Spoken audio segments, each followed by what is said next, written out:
Right. So the question will be, what is syntax? And can you give an example of syntactic case? What thing can be analyzed in syntax? Examples. Silakan. Kalau ada yang mau menjawab nomor 1 atau nomor 2 atau keduanya. Silakan. May I, sir? Yes, please, Erika. And so I would like to answer the first questions and also maybe the second questions. So what is syntax, and what I got from previous semester that I learned about introduction to linguistics. I have the material that said the syntax is about grammatical structure of sentence or the structures of language. And the case that we can analyze of the syntax may be the structures of the sentence. For example, where is the subject, where is the verb, and where is the object of the sentence itself. I think that's also okay. Structure of sentence, like positions of subject, verb, and object. Any other or additional opinion? Silakan. Thank you, Erica. Silakan. Ada tambahan? What is syntax, or what aspects can you, or what case can you analyze using syntax or in syntax? This is important so we know the difference between syntax and other aspects of language. Silakan.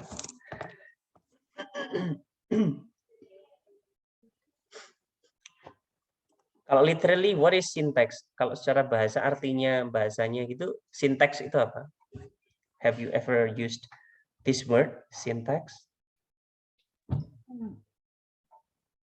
Yes, sir. So, Ninda?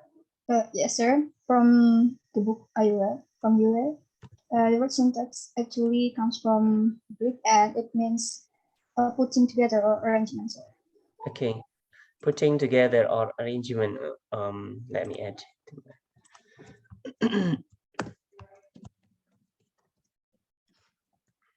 Arrangement. So like arrangement, when you arrange something, so it's like arrangement of subject, verb, object, something like that? Yes, sir. And anyone can give an example of anything else, syntactic cases which you can analyze using syntax. Syntactic cases. Case dalam bahasa, sesuatu yang kita bisa analisis dalam bahasa, apa contohnya? Dengan syntax. Tadi Erica tadi menyebutkan semacam subjek, terus kemudian urutan subjek, objek, semacam itu. Any other thing, for example?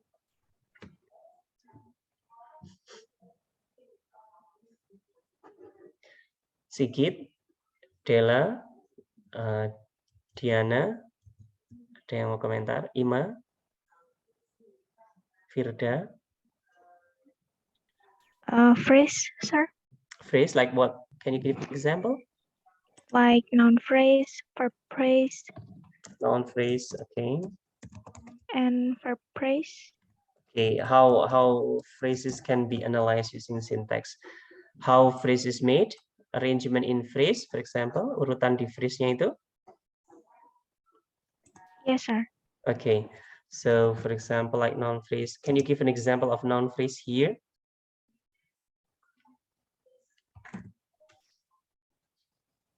Apa contohnya? The big book. Okay, big book. The big book. So it consists of noun and then preceded by an adjective. So this is an example. An article before that. We do have articles. Or determiner. Sometimes you can also call it determiner. Right. Thank you, Firda. This is an example. And additional information would be like we talk about something grammatically correct, arrangement. Karena kita ngomongin urutan, berarti kan urutan itu biasanya urutan rumusnya, formula dari sesuatu, urutan kata atau arrangement. Jadi kita membicarakan tentang sesuatu yang benar, the big book atau the book big. For example, in Indonesian we have like anak cantik atau buku besar, the big. Tetapi ketika di English itu kan urutannya berubah menjadi big book rather than book big. Semacam itu. Ini didiskusikan salah satunya di syntax.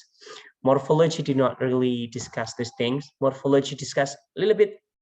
The limit of morphology is on the word. So whether we talk about, for example, whether we use learn L-E-A-R-N-E-D or learn L-E-A-R-N-T, itu kemudian dibicarakan di morphology. Tetapi kalau misalnya sudah range-nya lebih besar sampai sentence, di atasnya kata, kita biasanya di syntax. So ini ada contoh satu lagi. Kaitannya kenapa saya kemudian bilang ada kaitannya dengan grammatically correct. Time flies like an arrow, fruit flies like a banana. What do you think about this sentence? Anyone? What do you think about this sentence? What about the grammatical of this sentence? Grammatical nggak? Menurut teman-teman grammatical atau tidak sentence yang ini? Any comment? Atia, Anissa, Aura, Aurelia. Silakan, ada yang mau komentar? I think it's grammatical correct. Grammatical, okay. Secara bahasa grammatically correct. Tetapi secara meaning, what do you think? Kalau secara meaning, I think it's not that. Tidak secara makna tidak begitu memahamkan. Tapi secara bahasa dapat ya. Jadi Yes, sir. because we are linguistics students, I mean like we are learning linguistics in syntax. It is difficult to match it or to combine it with the literature. Menurut orang-orang sastra mungkin ini bisa saja bermakna mendalam, tetapi secara bahasa, ketika kita bilang secara bahasa, secara linguistiknya, sintaksnya, it doesn't have like meaningful information in it. Time flies like an arrow. This is okay, the first part. Waktu terbang seperti panah. Fruit flies like a banana. Buah terbang seperti pisang. Ini yang bagian kedua ini difficult to understand. So that's why it's grammatically correct. It can be analyzed using a syntax. But does it contain information or not? Itu kemudian yang akan jadi pertanyaan. Makanya kadang-kadang bagian ini masih dibingungkan. Apakah sinteks juga mendiskusikan hal ini atau tidak? Pada dasarnya, sinteks mendiskusikan strukturnya saja. Zaman dulu kalau misalnya, makanya nanti akan ada traditional sama generative grammar nanti. Sebentar, kita jalan dulu. Definisinya secara umum ini yang menurut Yule putting together the arrangement and the underlying rule of system used to generate sentence. When you want to create sentence, you need a rule, and then because you want to learn a language or to speak or write in a certain language, you need to understand how to generate sentences in that particular language. And so that's why you need to learn how syntax in that particular language. Terus, because we want to learn it, then we need to understand that the rule of a certain language might be different with another language. So for example, like bahasa Jawa dan bahasa Madura ada beberapa kesamaan, kemiripan, tetapi rule-nya mungkin ada sedikit perbedaan juga, yang mungkin walaupun kelihatannya mungkin ada banyak bahasa yang hampir mirip, atau sorry, kalau bahasa Jawa dan Madura agak terlalu jauh. Bahasa Melayu dengan bahasa Indonesia sangat dekat satu sama lain, tetapi rule-nya ada perbedaan yang juga signifikan terkait bagaimana menyusun sentence Tapi yang paling sering perbedaannya terutama words, misalkan vocabularies-nya. Nah, sintaks juga mendiskusikan hal-hal itu, rumusan. Jadi kita membicarakan rumus. Rule-nya dalam sintaks adalah all and only.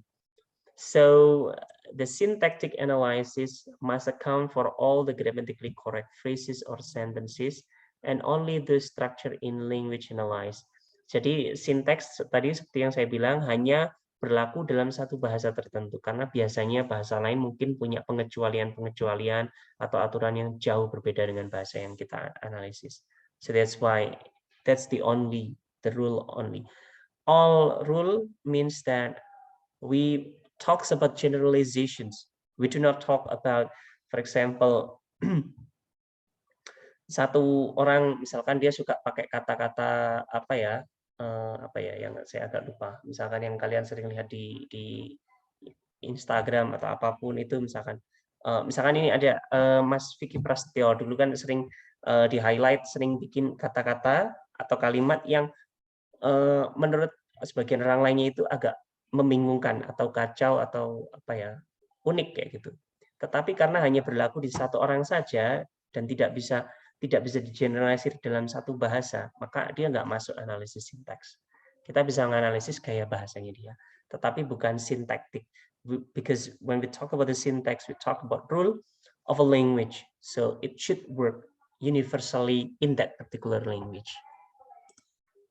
Next, we talk about the generative grammar. Tadi ada kata generate sentence di sini. Makanya kemudian kita bicaranya tentang generative grammar. Traditionally, grammar is taught in classes, but then there is a new term which is called generative grammar. Di Yule juga didiskusikan sedikit tentang generative grammar. Menurut teman-teman atau as far as you understand, what is traditional grammar and what is generative grammar? Ada yang punya opini setelah membaca itu atau dari sumber yang lainnya? Silakan. Silakan. Ada yang punya opini? What is generative grammar and what is traditional grammar and what makes them different? Apa kira-kira yang membedakan antara generative grammar sama traditional grammar itu? Silakan. Ada yang mau kasih opini?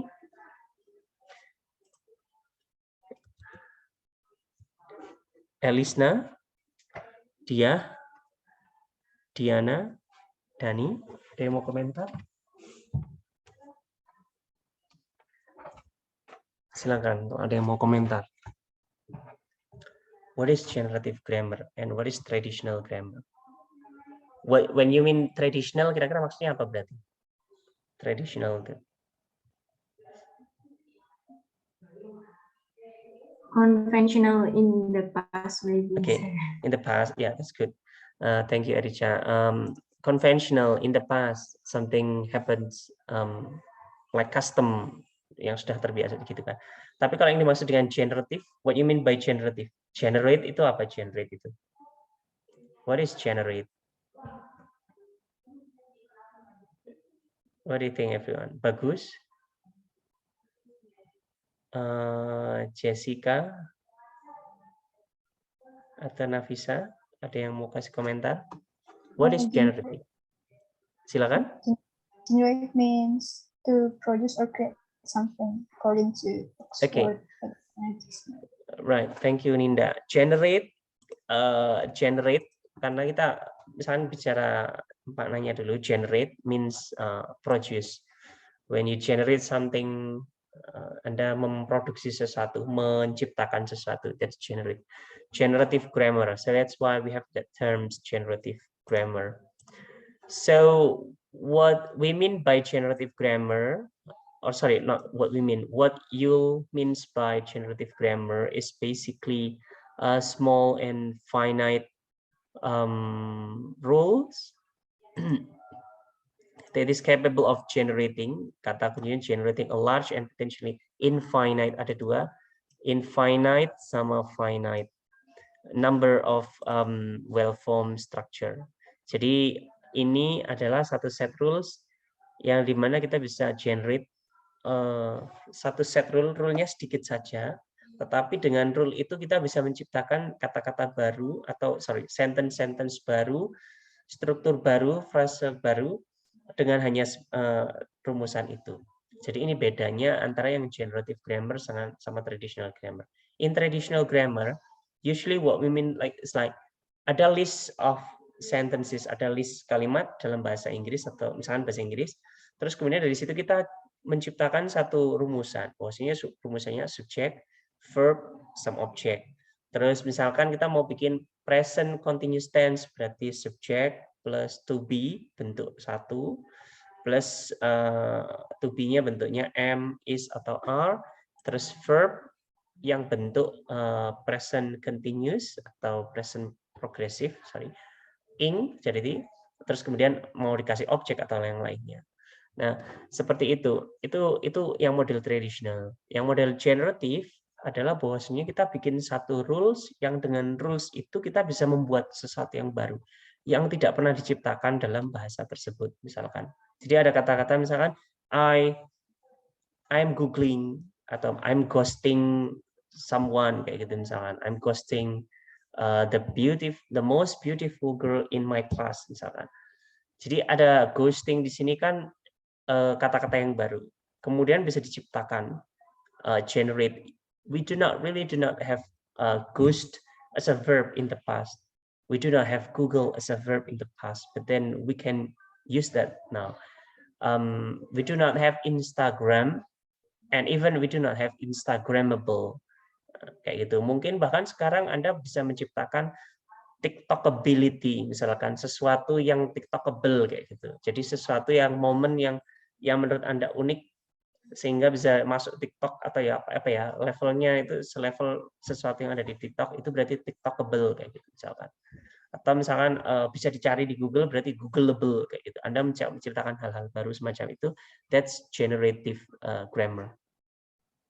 Tapi rules itu harus sedikit saja, karena sedikit itu berarti dia tidak perinciannya macam-macam, tapi hanya yang paling intinya. Nanti ada beberapa contoh rules-nya di situ.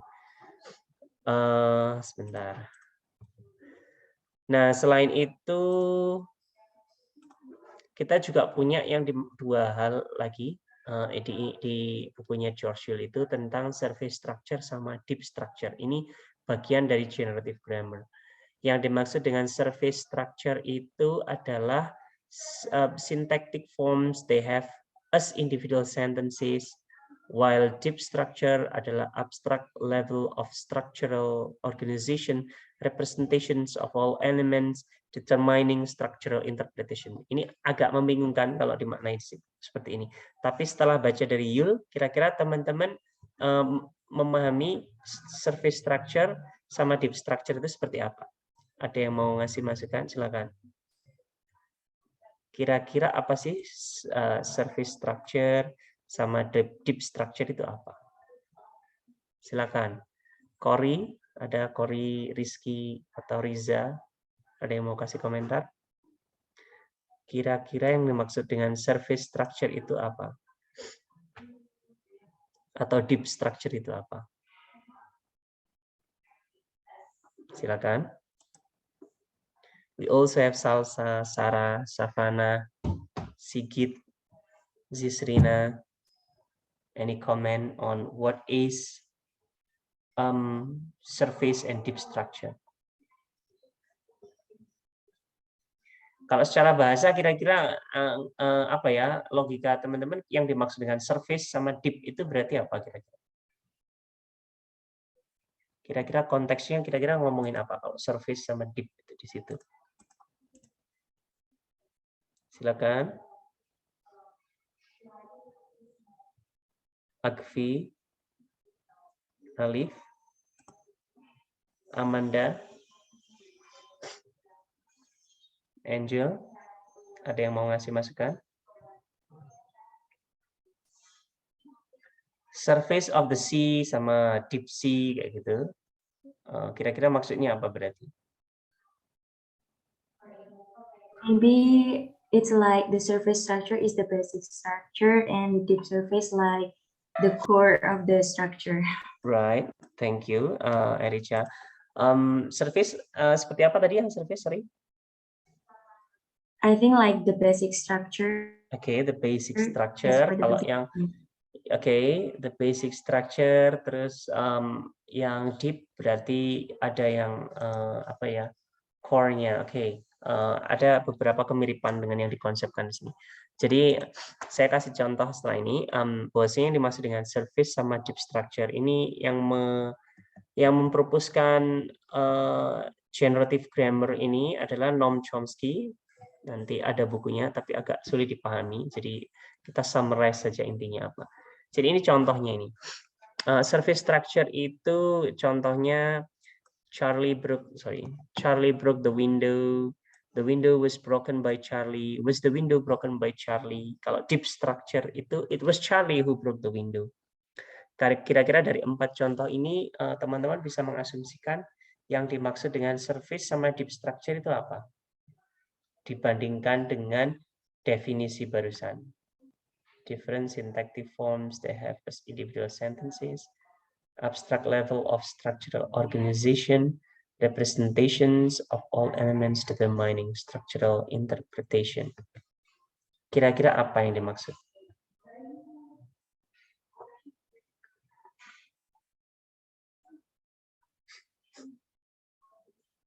Any comment? Silakan yang mau ngasih komentar. May I, sir?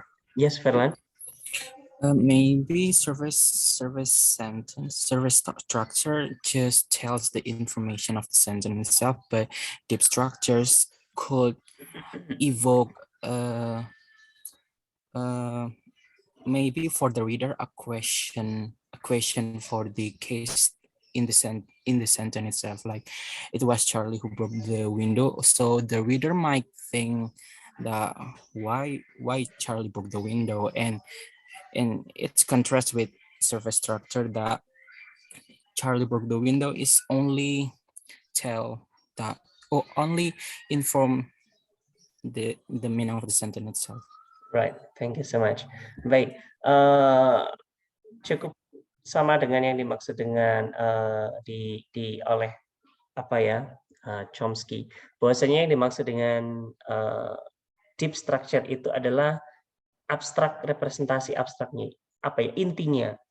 Seperti yang kalian maksud tadi sebagai semacam core ataupun information yang akan disampaikan ke pendengar sebagaimana yang disebutkan Ferlan tadi, itu deep structure. Jadi intinya it was Charlie who broke the window.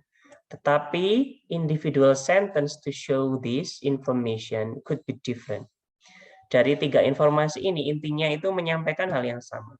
3 kalimat kalimat ini, Charlie broke the window, ataupun the window was broken by Charlie, was the window broken by Charlie. Semuanya bicarakan bahwasanya ada Charlie broke and the window. Semuanya sama. Jadi intinya deep structure ini merupakan inti abstract information, representasi yang mau disampaikan. Jadi apa ya, struktur aslinya, tapi sifatnya abstrak karena itu tidak disampaikan ke orang. Yang disampaikan ke orang itu yang bagian atas ini, yang bagian surface structure. Jadi yang kelihatan itu kan yang bagian permukaannya. Sementara yang deep itu yang meaning intended meaningnya, atau informasi yang akan disampaikan ke orangnya. Jadi semacam itu. Thank you Erica and Ferlan. Cuma kadang-kadang ada yang membingungkan ketika dalam bahasa Inggris. Contohnya semacam kalimat ini. Ada 2 example yang saya sampaikan di sini. Yang pertama contohnya, Annie bump into a man with an umbrella. Jadi Annie nabrak atau ketemu atau berpapasan dengan orang dengan payung. Bisa saja makna aslinya makna intinya itu dari statement ini adalah bahwasanya Annie itu pegang payung. Jadi dia nabrak orang dengan payungnya dia. Atau yang kedua, Annie nabrak orang laki-laki yang dia lagi bawa payung. Jadi ini sekedar contoh untuk membingungkan bahwasanya pada dasarnya prinsipnya adalah satu abstrak informasi ini, informasi abstrak yang ada di sini, it was Charlie who broke the window, can be shown using different structure. Bahkan kita bisa, mungkin yang lainnya bisa kalimat statement yang lainnya bisa misalkan seperti Charlie, do you broke the window, kayak gitu. Itu juga intinya kan sama. Jadi menanyakan, menginformasikan bahwasanya Charlie memecahkan jendela, semacam itu. Tetapi ada case sebaliknya, kadang-kadang yang ini kita sebut sebagai structural ambiguity. Kadang-kadang sesuatu itu bisa ambigu. Dalam kasus semacam ini, bahwasanya ada dua deep structure yang berbeda yang bisa direpresentasikan oleh satu statement. Jadi maknanya itu bisa berdua macam makna berbeda hanya dengan satu kalimat tadi. Jadi semacam itu. Ini contohnya. Jadi satu SS itu bisa merepresentasikan different DS. DS, what we mean by DS is deep structure. Contoh lainnya juga ada, misalnya dalam bahasa Inggris, Sue saw the man with the telescope. Sue lihat seorang laki-laki, lihatnya dengan teleskop, atau Sue bisa lihat seorang laki-laki yang dia lagi pegang teleskop. Nah, jadi pada dua kalimat ini, penggunaan with ini berpotensi adanya with the telescope, which is prepositional phrase di sini, itu berpotensi membingungkan karena prepositional phrase-nya itu tidak jelas. Dia kembali ke subjeknya, Sue, atau dia merujuk kepada objeknya, the man. Tapi semacam itu. Tapi intinya kita menunjukkan bahwasanya satu meaning itu bisa disampaikan dalam beberapa model kalimat yang berbeda, atau satu kalimat bisa berarti memiliki beberapa meaning. Mungkin kajian yang kedua ini mirip dengan kajiannya yang ada di sastra makna intended meaning, konotasi, bukan konotasi mungkin ya, makna yang memiliki beberapa makna berbeda, maksud berbeda. Next, di bukunya George Yule itu juga ada sedikit diskusi tentang syntactic analysis, constituent analysis, sama tree diagram. Constituent itu apa, teman-teman? Anyone familiar with this word? Constituent, what you mean by constituent? Silakan. Ada yang familiar dengan kata-kata constituent? What is constituent? Unsur atau komponen. Sorry? Component. Okay. Thank you, Savannah. So what we mean by constituent here is a component atau penyusun. Jadi konstituen itu orang, kalau misalnya dalam bahasa politik, orang yang voting atau orang yang punya hak vote itu konstituen. Jadi setiap individual things itu konstituen. So you are correct in this sense that what we mean by constituent is a component. So the component of sentence I love you is I love and you. And component of, for example, I like Indomie, so I like an Indomie. But then if we talk about the component in that sense, it's a bit difficult karena komponennya akan jadi jutaan, berkaitan berjumlah sesuai dengan jumlahnya words yang kita punya. Misalkan dalam satu bahasa yang cukup kaya, misalkan bahasa Inggris, itu mungkin ada sekitar berapa ratus ribu kata gitu kan, kata intinya, rootnya. Itu nanti akan susah kalau komponennya sebanyak itu. Makanya dimaksud dengan komponen ini, bedanya I dalam I love you sama I dalam I like Indomie apa? Kira-kira menurut teman-teman berarti?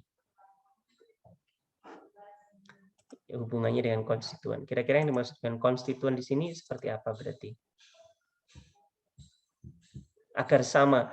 I love you dengan I like Indomie agar sama kategorinya I sama I di situ, atau love dengan like, atau you dengan Indomie. Itu apa?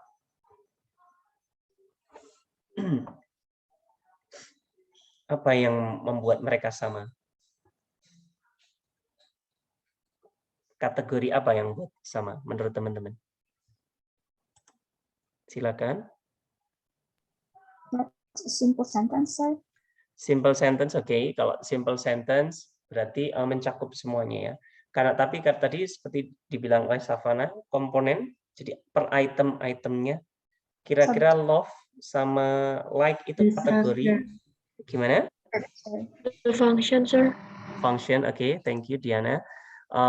Fungsinya boleh atau Ninda tadi simple sentence mungkin terlalu luas kok simple sentence, tapi fungsi kalau misalkan kita bicara fungsi berarti kita bicara bukan struktur. Kalau struktur kaitannya dengan apa? Kalau sentence tadi I love you, I like Indomie, itu strukturnya apa yang ada di situ biasanya? Kalau fungsi kan Subject, sir, and gimana? verb phrase. Subject and verb phrase. Oke, subject and verb phrase di situ betul sekali, Ninda. Jadi yang dimaksud dengan komponen di situ adalah kita membagi kalimat itu dalam komponen yang lebih kecil, tapi komponennya itu kategori saja, bukan per itemnya. Karena kalau per itemnya kan banyak. Tapi kalau kategori I itu sebagai subjek, love atau like itu sebagai verb, tetapi kita gabungkan menjadi verb phrase. Makanya itu disebut sebagai apa ya? Komponen dari atau konstituen dari satu kalimat.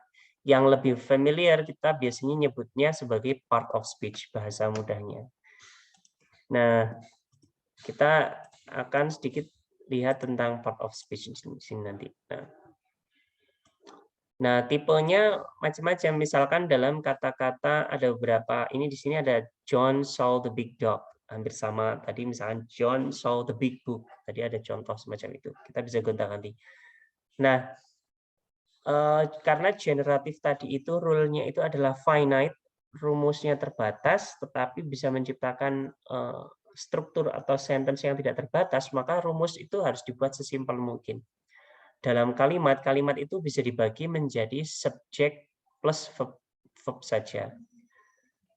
Kalau setelahnya verb itu opsional, karena tidak selalu wajib. Contohnya seperti ini. Aku mencintaimu, berarti butuh objek. Tetapi aku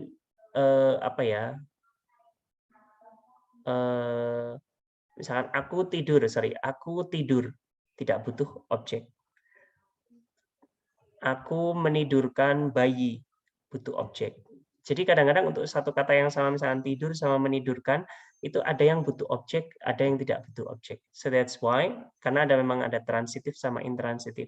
So that's why verb itu biasanya dijadikan satu di sini menjadi satu verb phrase. Jadi kalimat itu biasanya terdiri dari noun phrase atau plus verb phrase, bagaimana disebutkan Ninda tadi. Verb phrase itu bisa terdiri dari verb, ditambahkan noun phrase, atau keterangan lainnya. Misalkan, I slept last night. I slept at 3 AM misalnya. Berarti at 3 AM itu kan keterangan waktu. Jadi ini bisa berubah-ubah. Verb phrase-nya bisa berubah-ubah. Di contoh ini dia pakai noun phrase. Nah, noun phrase untuk subjeknya sebagai noun phrase tadi, kan subjek itu bisa macam-macam. Bisa bentuknya kata benda, bisa bentuknya pronoun. Ini kan bisa diganti menjadi I saw the big dog atau he saw the big dog. Bisa diganti juga dengan proper name. Proper name itu misalkan seperti kata John, ini kan proper name, nama orang. Nah, bisa juga ini tiga ini, sorry. Kalau untuk noun phrase biasanya tiga ini yang paling sering dipakai. Nggak ada lagi opsi lainnya, sorry.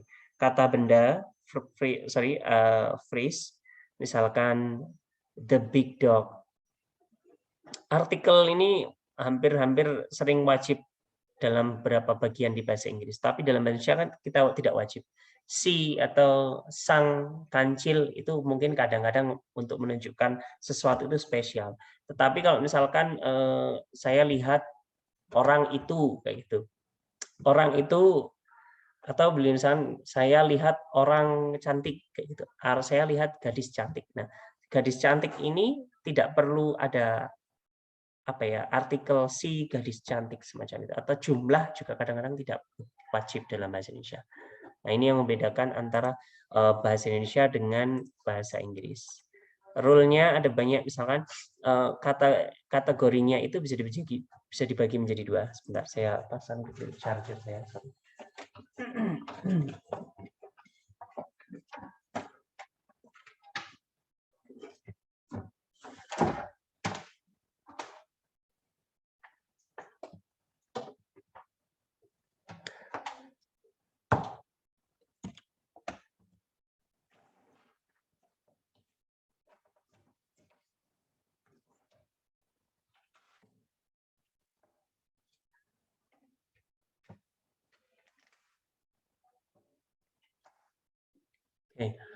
Sorry. Jadi kategori part of speech itu juga bisa dibagi menjadi 2 berdasarkan phrasal-nya, model-model frasa, berarti kata benda, frasa kata benda, verb phrase, adjective phrase, prepositional phrase, adverbial phrase, atau dibagi berdasarkan lexical kategorisnya. Noun, verb, preposition ini lexical item. Jadi ketika tadi saya bilang misalkan lexical item kemarin, besok, itu maksudnya lexical item. Tapi kalau misalkan bentuknya phrase kemarin lusa, kemarin jam 3 kayak gitu, itu berarti dia masuknya di adverbial phrase yang atas. Sentence ini beberapa rumus umumnya adalah bahwasanya sentence itu terdiri dari noun phrase plus verb phrase. Noun phrase bisa bentuknya tadi noun kasih artikel atau pronoun atau proper noun. Sementara kalau verb phrase bisa bentuknya sebagai verb plus noun phrase dalam contoh yang di atas. Bisa juga noun phrase yang belakang ini diganti yang lainnya. Terus, jadi contohnya ini constituent analysis. Kita membagi kata kalimat itu dalam konstituennya tadi.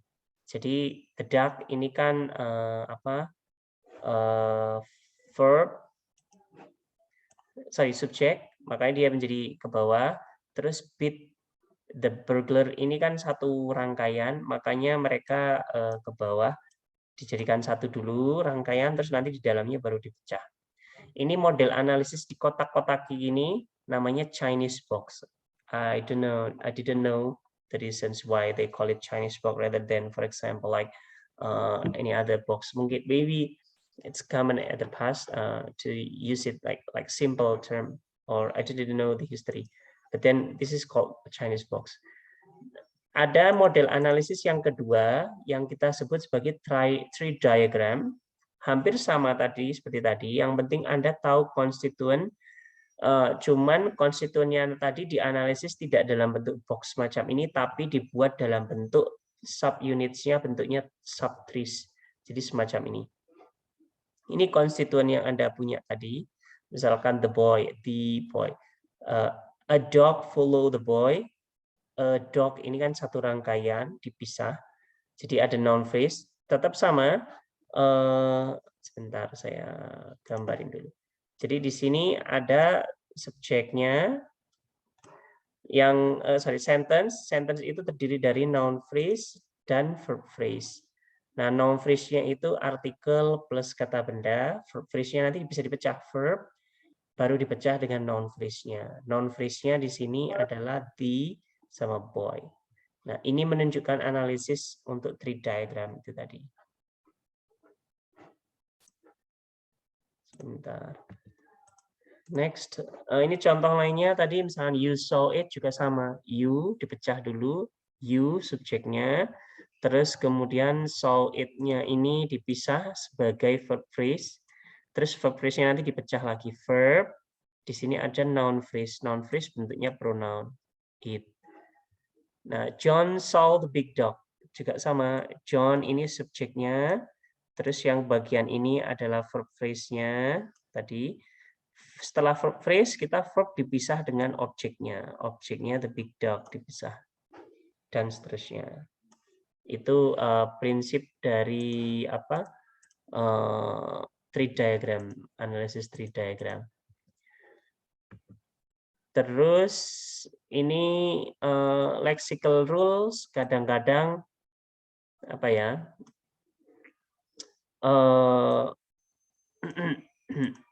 kadang-kadang ini berlaku di satu bahasa tertentu. Misalkan contohnya dalam bahasa Inggris. A dog follow the boy. Ketika Anda hilangkan artikelnya dog follow boy, tidak bisa. Dalam bahasa Indonesia bisa. Anjing mengikuti anak kecil. Atau misalkan Anda ingin spesifik anjing itu, berarti ada determiner itunya untuk menunjukkan penentunya, determinernya penentu yang itu, anjingnya itu. Anjing itu mengikuti anak laki-laki atau anjing itu mengikuti anak laki-laki itu, semacam itu. Ketika you saw it, misalkan Anda perlakukan semacam bahasa Jepang tadi, subject, object, verb, ini juga tidak bisa. Dan seterusnya. Ada aturan-aturan lexical rules yang harus kita patuhi dalam bahasa Inggris. Ini tadi seperti ini, Mary John help, nggak bisa. The help you boy, semacam ini. Nah, sinteks itu tertarik untuk meneliti bagian-bagian yang korek semacam ini. Karena goalnya ketika kita belajar bahasa itu kan kita ingin berbahasa secara benar. Jadi bukan kita nyari salah-salahnya dalam bahasa. Kalau misalnya yang salah-salah ini, maka biasanya kita analisis dalam istilahnya itu error analysis. Tetapi analisisnya itu biasanya dalam kajian second language learning atau second language acquisition. Ketika Anda belajar satu bahasa, Anda kan mungkin menciptakan kesalahan, Anda diteliti salahnya apa. Tapi kalau di sinteks itu kita meneliti bahasa yang benar, kita tentukan rumusnya semacam apa, formulanya, penggunaannya semacam itu. Jadi itu bedanya sinteks dengan misalkan second language acquisition. Ini nanti ada beberapa independent study yang akan saya sampaikan di grup nanti. Nah, sorry, di Google Classroom. Oke, baik, kita sudah 65 menit. Nah, ini ada 5 menit terakhir, saya ingin share informasi yang ada di Google Classroom yang akan saya minta teman-teman untuk kerjakan. Sebentar.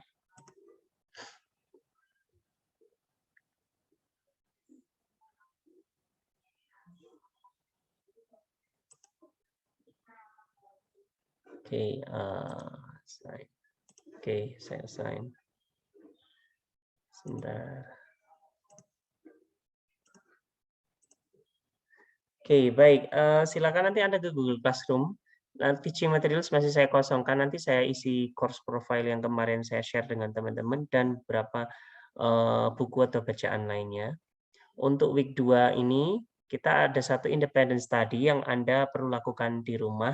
Hopefully you can finish it under 2 hours sesuai jatah kita belajar secara mandiri. Sorry, under 4 hours bisa mestinya karena ini cepat.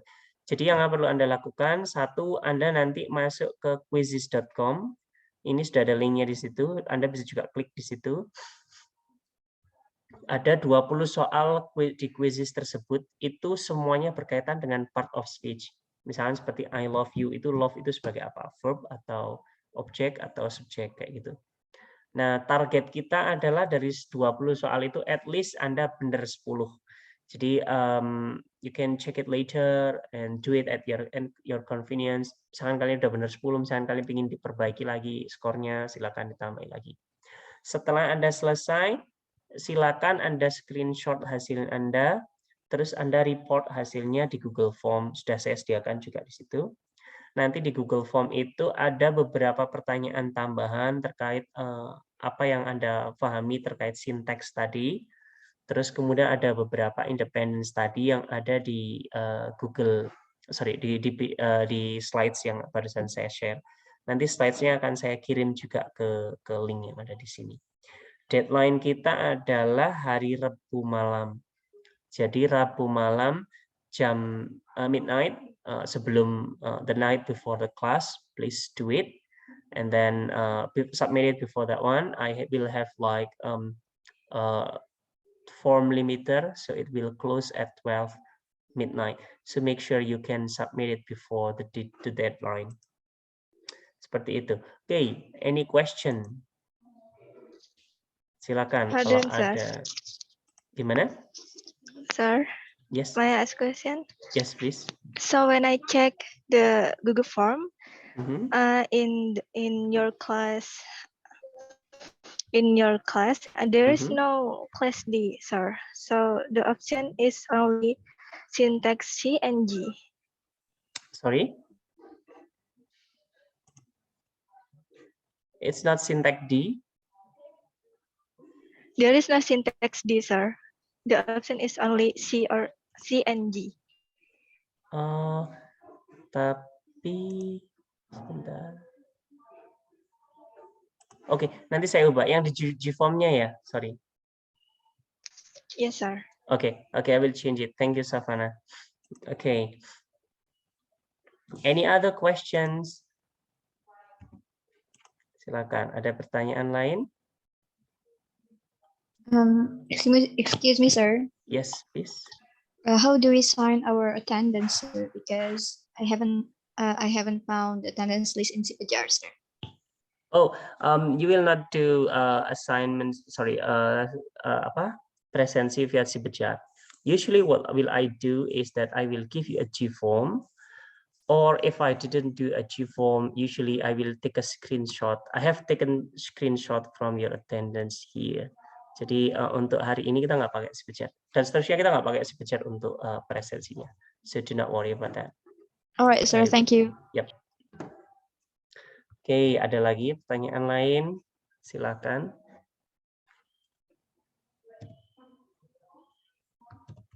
No question?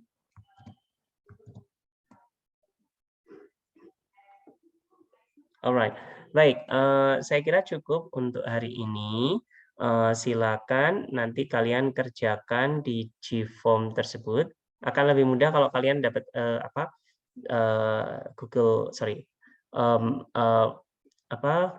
PDF, PowerPoint-nya dulu. Habis ini akan saya kirimkan PowerPoint-nya, and then you can do the quiz as well as the G-form. The deadline is Wednesday night. Okay, is that clear, everyone? Yes, sir. Okay, baik.